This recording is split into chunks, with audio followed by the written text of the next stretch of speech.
How to make Instagram account private. Hey everyone, welcome back to the channel. In today's video, I'll show you how to make your Instagram account private. So now without further ado, let's get started. So here, first thing first, open the Instagram app on your phone. And now here, once you are inside the app, what you can do is you can just tap on the profile icon shown in the bottom right corner of the screen. Now here, once you're inside the profile section, just tap on the three dash icon shown in the top right corner of the screen.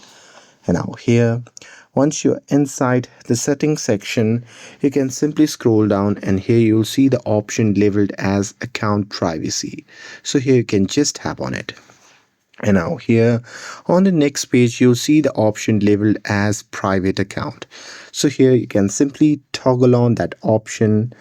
And here, if prompted, you can just tap switch to private to confirm your action. And once you do that, your account will be now converted to private. And that's it. With this, if you found this video helpful, then don't forget to like, share, and subscribe to get updated for more videos.